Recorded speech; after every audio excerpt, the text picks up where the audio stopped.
So, yesterday was all about getting clear on your dream clients. Now, as I said, if you aren't sure, if you're just starting out, if maybe you haven't always worked with the perfect clients, maybe you haven't been doing this for very long and you've only worked with a few clients, you might not know who those dream clients are yet.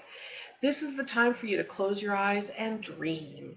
If you could just order from some dream client store your favorite clients, if you could just order them up, go to Amazon and order up the dream client, what would they look like? Not just look like, not looks. I'm talking about who would they be? How would you know who they were? What would you look for? What characteristics would you look for? And this is your chance to really just dream. Now, listen, getting clear on this never locks you in on anything. So you could say today, my dream clients are women between the ages of 20 and 30 who are stay-at-home moms and have 2 kids. And next week you could change that. Or tomorrow you could decide to work with a man in his 50s. If he wanted to hire you and you wanted to be hired by him or sell to him and you guys meshed, you can work with whoever the hell you want. Okay? The idea, the purpose of the dream client is for you to be able to get specific in your communication with them so that you attract them to you, not spend time and effort and money doing things that might not resonate with people. Okay? And that's where we get frustrated. That's where I think people get frustrated is they spend time doing things without thinking about who their ideal client is before they post something or they create a product or a lead magnet or a service. And then they're frustrated because it falls flat on its face and they haven't taken the time to find out if it's going to resonate with the right people. So the whole purpose of that exercise yesterday was to help you get really clear on who these people are and that you wanted to connect with them and how you could connect with them. All right? So Jennifer says her aha from yesterday was to share your interests on your Facebook page. Yeah, that's usually a big one for people, Jennifer. Thank you. Annette's here from Regina, and her big takeaway was someone who likes to have fun and dream. Oh, you know what? Let's bring the fun back into Facebook marketing. That is huge. Let's have fun with growing our businesses. Let's have fun with creating and making money. Why not? It can be fun. In fact, you'll make more money if you're having fun, and you will attract people to you because you're having fun. Okay? Elva says her how was having clarity on her ideal client. Yes. Darla's here from Tucson. Kat's here from BC. I used my live today to speak to my ideal client. It changed how I did my live. Yeah, Kat. I love that. Thank you. That's awesome. Darla says her big takeaway was making her realize she may need to get more specific between the two I'm currently focused on with my ideal clients. Well, and yes, you may want to get more specific. The more specific we are about this, believe it or not, the broader reach we will have. And I didn't believe that. Hi, Alana. I didn't believe that. When my first coach said, you have to narrow it down and be more specific. And I went, no, then I'm cutting people out and then I'm not serving people. None of this is about excluding anyone. This is about being so specific and clear on who you're speaking to that they flock to you and other people take notice and go, oh, if she can do that for them, maybe she can help me. Where did you get that? I want that too. And attracting more people because of your clarity and your single-mindedness. All right? Jan said her aha moment was when I explained Facebook like a big party room, right? Yes. And you know what? Here, Jan, I'll add to that. It's a big party room, and we're looking for the first dates. Those are people who like our pages. That's our first dates, right? So when you go on a first date, it's been a long time for me since I've had a first date. But if I'm going on a first date, Let's see, I'm showering and washing my hair that day. I'm styling my hair, maybe a little bit more effort than I do every day. I'm putting on an outfit that I feel really good in and that I look good in. I'm taking a little extra time with my makeup, right? I do a lot more for my first dates than I do, say, on my 30th date or when I'm in a relationship. So your Facebook page is that first date. Facebook's a big party room, and we want to get as many first dates as we can on our Facebook page. So that means we need to put on our best efforts for our Facebook page. Okay? So, all right. Thank you, Jan, for sharing that. I love that. Hi, Cian from Texas. Katarina's here. Her gem of the day yesterday was to make your your business page more personal, I think you mean. And Alicia, yes, you can watch the replay in the unit. So remember, noon, now we talked about that yesterday. I'm not going to jump. My mind is like a bunch of rabbits and I jump sometimes, so bear with me.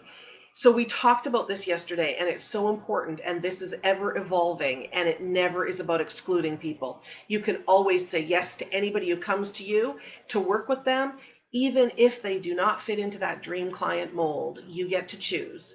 What we're doing is we are creating a place and a presence that attracts those dream clients to us. They will help us attract more people. Okay? The more clear we are, the wider our reach is. Now, yesterday we just touched on the surface of what's possible. And when I work with clients or people come into my program, there's a specific process that I teach them on how to get clear on who their ideal clients are. And then that guides everything. Remember, we talked about that yesterday? That guides everything that we're going to do moving forward. So the more clear we can be, the more proactive we can be about learning this information, the easier everything's going to be. And a quick story I'm going to share about this. Like I said, when I started my business, I was very resistant to getting clear on who my ideal clients were, because I thought I could serve everybody and that would make sense.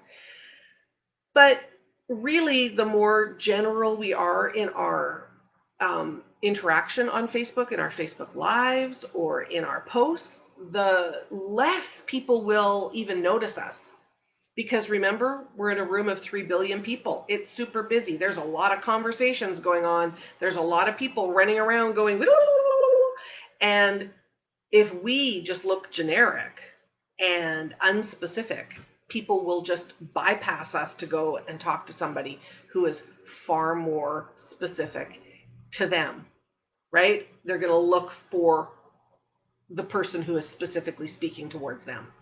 So I really resisted doing this because I thought, it went the other way. And I had a mentor who encouraged me to actually talk to my clients, to my prospects, to interview them. And I was really resistant to doing interviews. It took me probably 6 months from the time he told me to do it till I actually did it. And I was really resistant to get on the phone with people and ask them questions about what they needed, because I thought I should know. I'm in business. I'm saying I'm a Facebook marketing professional, expert, whatever. I should just know somehow what they need. And it didn't serve me. I didn't have the results that I wanted.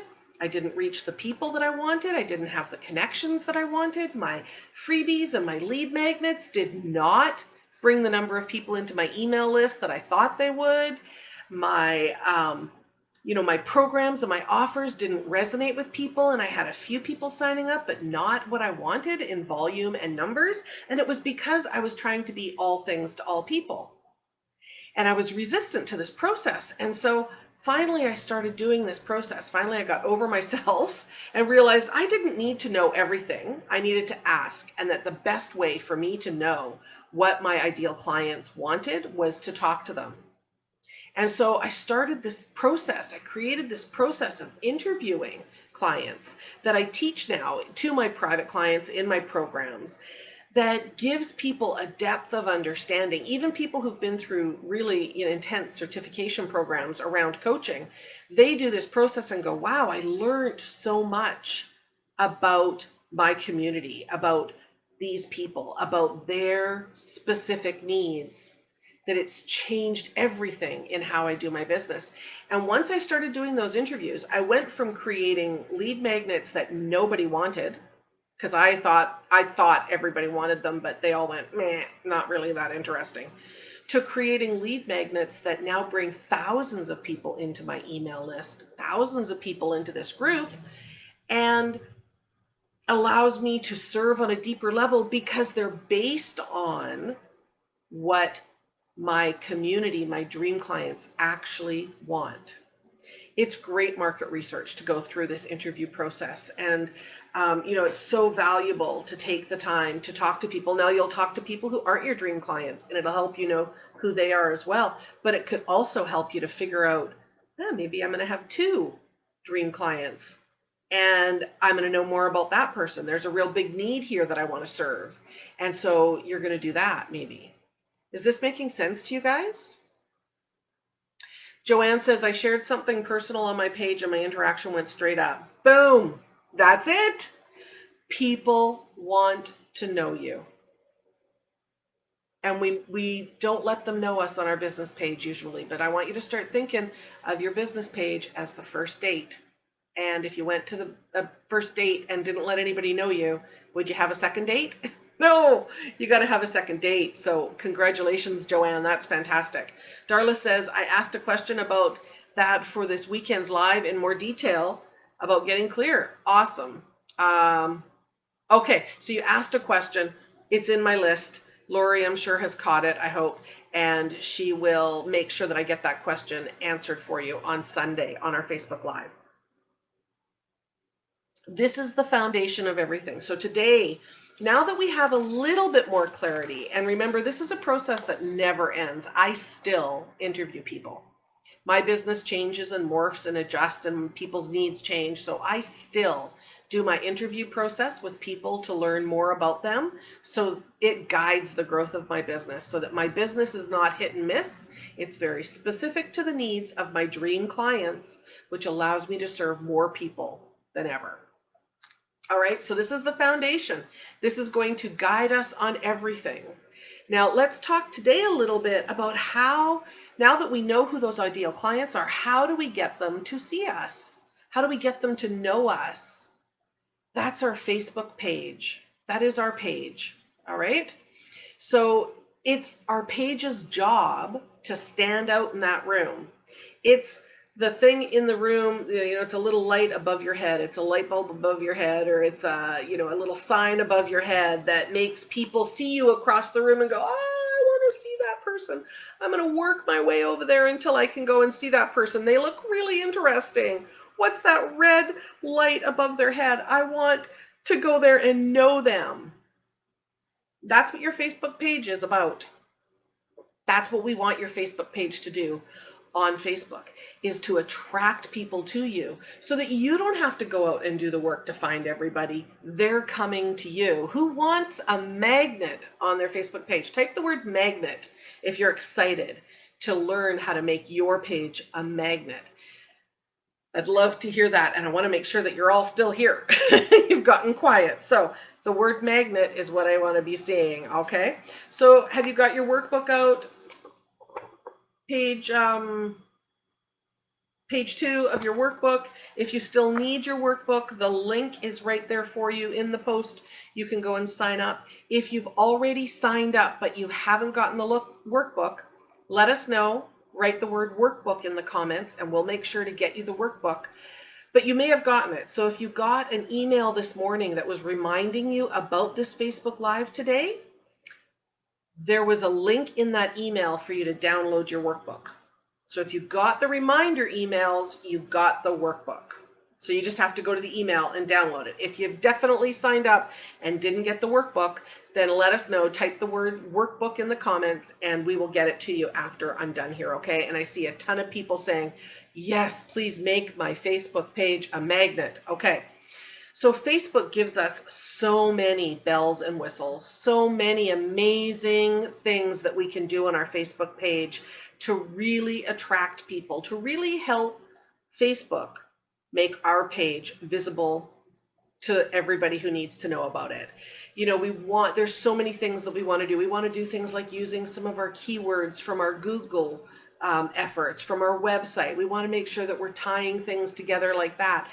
Because Facebook spends a ton of money on SEO every month, we should, if we make sure our page is using the right words, we can piggyback on their SEO efforts and Google can send traffic to us. If you ever go out and you Google for somebody that you met or a business, their Facebook pages quite often come up before their websites. And that's because Facebook has a bigger budget for SEO than you and I do. So everybody wants their page to be a magnet. So there's so many things on our Facebook page that can help us to attract people. Now remember, I can't possibly cover them all with you today, okay? I'm going to give you the top 3 today, and tomorrow I'm giving you the 4th thing that we need to do on our Facebook page, and we're going to go into those. Remember, if you want more, when you're ready for more, for those who want to dive in deeper with me, I have got an amazing offer coming for you, an invitation to go deeper with me, to get more support from me, more training into all of these pieces that we're talking about coming up later in the week. All right, so I know some of you are excited about that because you're already messaging me and asking me about it, and you just have to be patient and wait, okay? So your Facebook page is your first date platform. We want that big flashing light to let everybody know that you're there.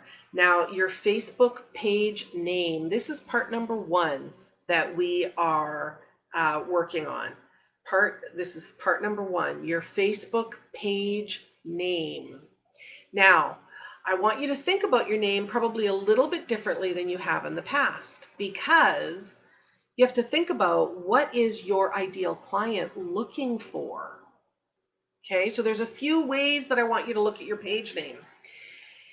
If you have a brick and mortar company, business, and you are not the face of that business, let's say you're the CEO or you're the owner or the managing director, and there's a front line of staff in front of you, then your page name should for sure be the name of your business. Okay, so that's a caveat. If you have a brick and mortar business and you've got multiple locations, or you've got multiple staff, and your clients or your customers that come to you through Facebook are not going to see you when they walk in the door, then go with your business name on your page. However, if you're building an online business, if you're building a service-based business, if you are a solopreneur, if you are an independent entrepreneur, somebody where you are interacting, you are the face of your business and you will be interacting with prospects and clients, then I recommend your Facebook page should be in your personal name. So that's one choice, your personal name. So your page name should be either your personal name or a name that describes the outcome that you provide. So for example, when I started my business, I named my page the name of my business at that time, which I called Social Media Minder. Now people still know me in that way, but it was appropriate when I started the business because I was offering social media management services, not just Facebook. It was Facebook, Twitter, and LinkedIn. And I was offering, those services. So it made sense. And my tagline, I thought I was very clever, was "We'll mind your social media so you can mind your own business." So Social Media Minder made sense. Then a few years after I started my business, I realized what I wanted was to build a personal brand. I wanted to write a book. I wanted to host a podcast. I wanted to do interview series and Facebook Lives. I wanted to run courses and programs, and I wanted to speak on stage. I wanted more than just offering social media management services, and I went only to Facebook. So I for sure could make it, just my name, which is what I turned it into, my personal name as my business page name. Now, that was I had 1,800 likes when I made that change. So now I'm at almost 44,000 likes. I'm not going to change my name at this point. I, in fact, don't think Facebook would let me change my name at this point. Another option I could have taken was I could have made it something like, page growth,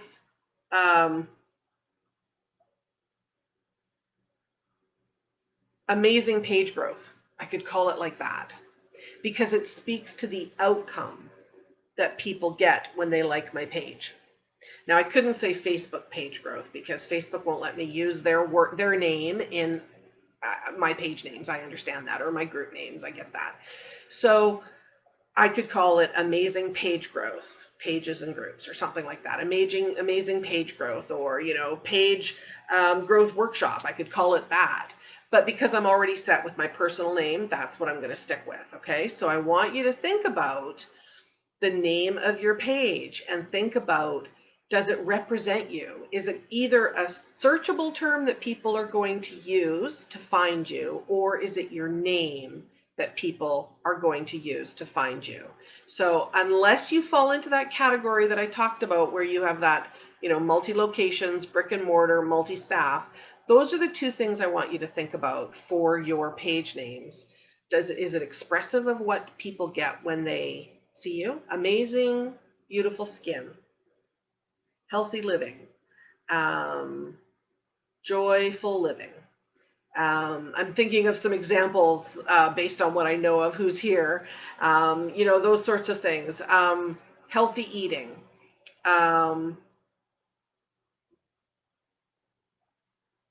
Write your bestseller. Rock Your Talk is my coach's website. Speak from stage.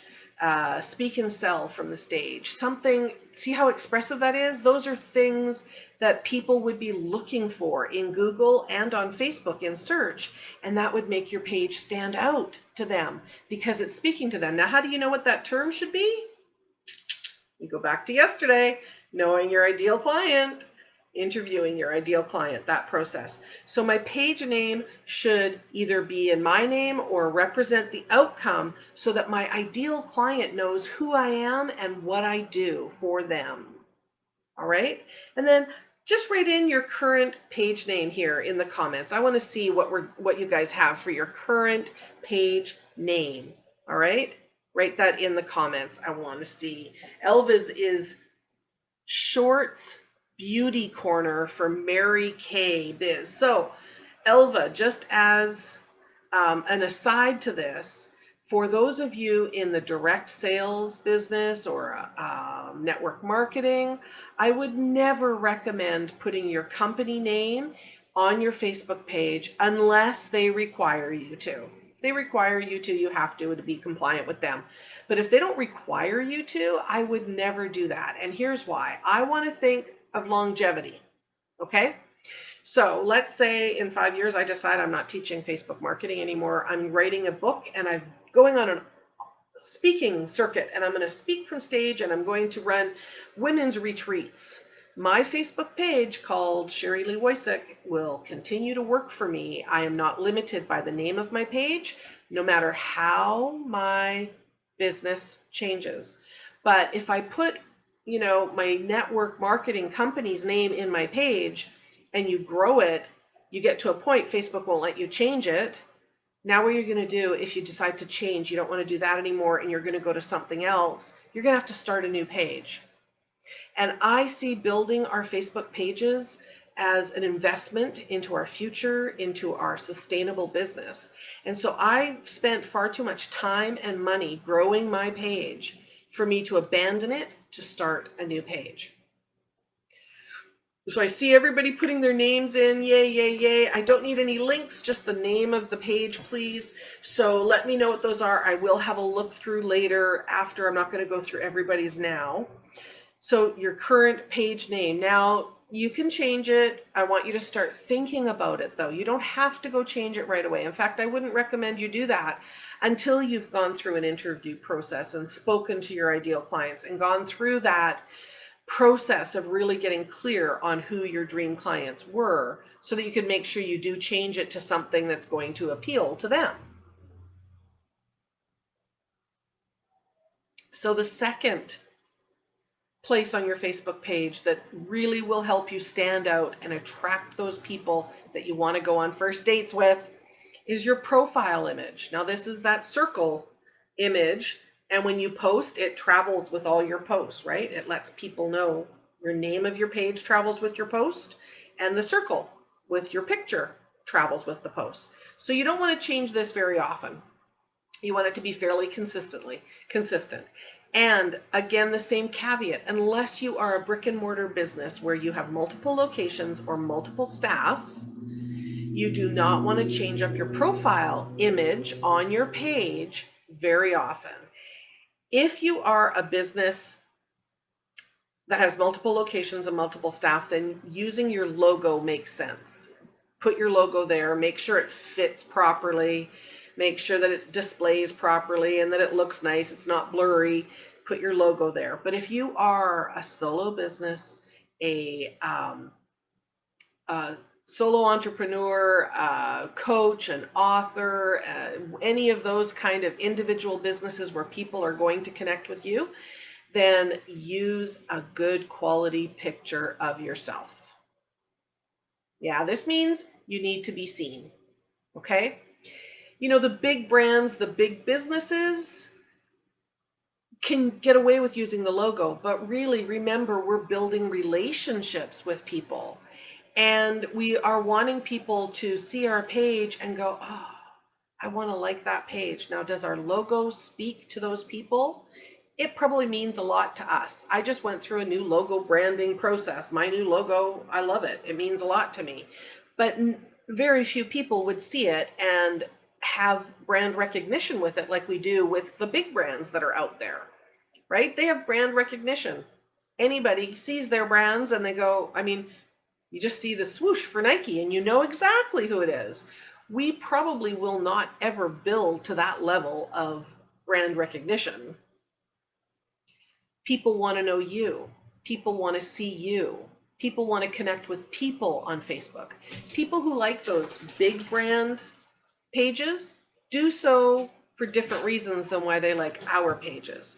They like those big brand pages because they want to keep up on updates. They want to hear about new products coming out. They want to hear about sales and offers that are happening, what's new for the fall. They want to hear, maybe get coupon codes or promo codes that they can use, and they want a place where they can, complain.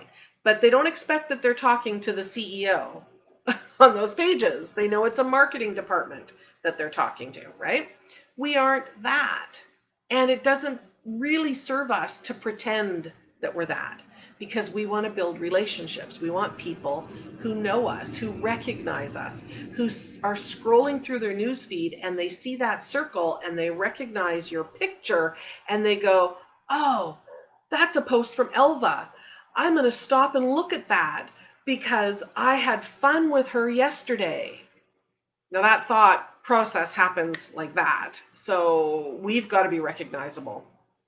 So we want to make sure we are not changing our profile image, the circle, very often, and we want it to show people us. So if you have a gardening business, show a beautiful picture of yourself in the garden or buy some flowers. If you have a business that sells skincare, show a picture of yourself with the skincare. That's your product that you're representing. Okay, so this is the profile image that we're talking about, not our cover image. The profile image is the circle. We don't want to change that very often. You don't have to run out and get professional headshots done. You can take great pictures with a white wall, some good lights, and an iPhone, and you can take some great pictures. Doll yourself up one day and get some new pictures. Make sure they're well lit. Make sure you look inviting, that you're smiling invitingly into the camera, which means you are now smiling at the person who's reading your post. So important. All right, let me just see some of these comments here. So Elvis says, I changed mine a few times in a few weeks until I decided. So that's okay. That's okay. C Coop Beads is my logo and my brand. Sarah, sorry, if you have built a following using your logo, keep going. I'm not talking about changing it. If what you're doing is working, I want to make sure that people know you. That's what we want to do. That's what's going to make us stand out in that room of 3 billion people, okay? So your profile image should be a picture of you so that you're recognizable in the newsfeed. You or your product, I would say, more than a logo. You know, if you made bead necklaces, you could do a picture of the bracelets. You know, if you make skin cream, you could do a picture of skin cream. You want it to be either you or what you do or make or serve. Does that make sense? Okay.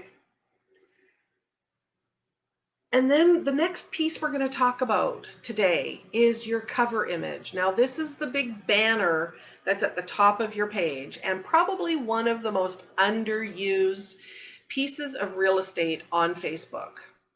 Now, your cover image should really clearly, in images, represent who you are, what you do, and who you serve. So we're not talking about getting a picture and putting a whole bunch of words on this picture and writing your mission statement on this and putting it up there, because people are not going to stop and read that. They are looking for images that are bright and colorful and interactive that will stop them from scrolling in the newsfeed. So I say you should change your cover image every week. Once a week, change up your cover image. Have 4 cover images that you put in rotation. All right? I want it to be used to show your community who you are and what you do, what the results are that they get when they like your page, when they go on that first date. Okay?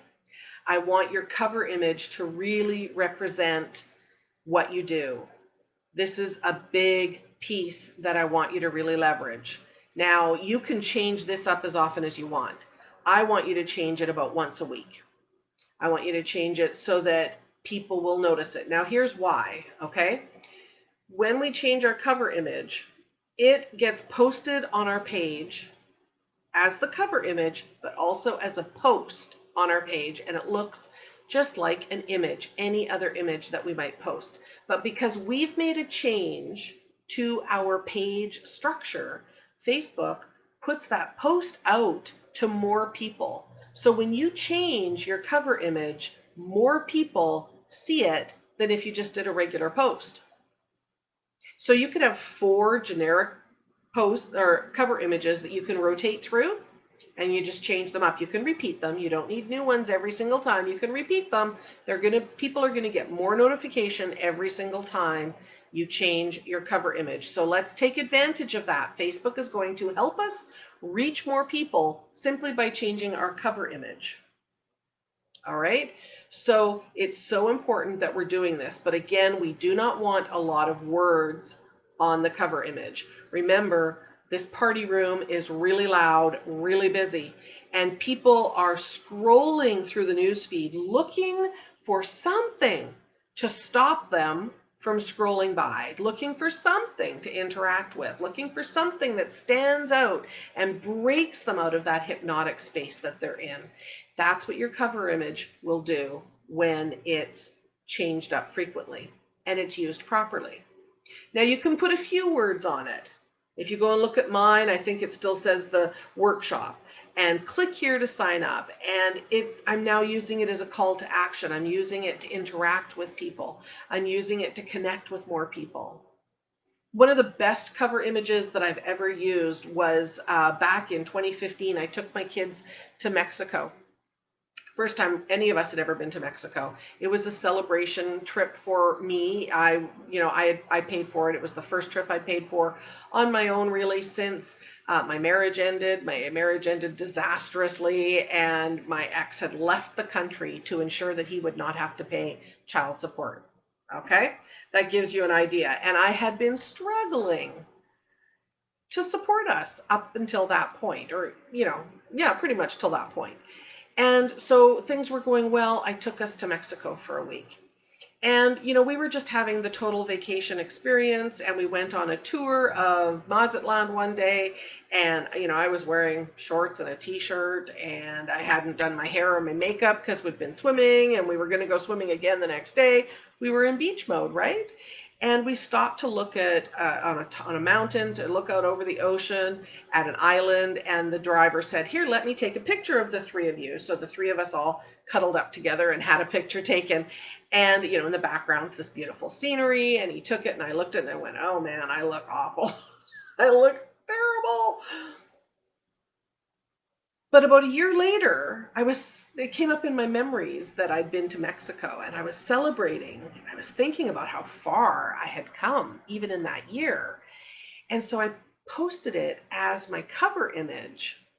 That thing got so much engagement because I was representing the life that my dream client wanted, that they needed my help to achieve. Supporting their family, traveling with their family, spending time with their kids, not being away because they had to work 18 hours a day at some other job, interacting with their kids. That cover image, I was uncomfortable sharing because I didn't look great. I thought, oh my gosh, I don't have makeup on, I look terrible. Who can relate to that? I had to overcome so much to let myself be visible. And when I was visible and vulnerable and showed people what I had achieved, it gave them hope that they could achieve it as well. It empowered them to achieve it. They looked at their own experience and went, well, if Sherry Lee did that, then what can I do? That is my mission. That's who I want to connect with. So I got out of my own way and I used that. And that worked really well. That was a fabulous, fabulous experience for me, the connection that I got from that and the way it attracted people to me because it stood out. Now, the picture by itself is the picture by itself, but once you upload the picture, you can click on that cover image and there's a space for you to add a little bit of a story to that picture. So it looks like, seeing as it's going to look like a post, let's include some copy on the post, not on the image. So I told the story of the meaning of that picture, and that picture got amazing interaction because I shared about me with them and I gave them hope and I connected in a way that you do on your first date. Is this making sense to you guys? Kat says this is the best nugget. Well, you are welcome, and it is just a nugget. So I want you to think about 4 ways that you can use your cover image over the next month.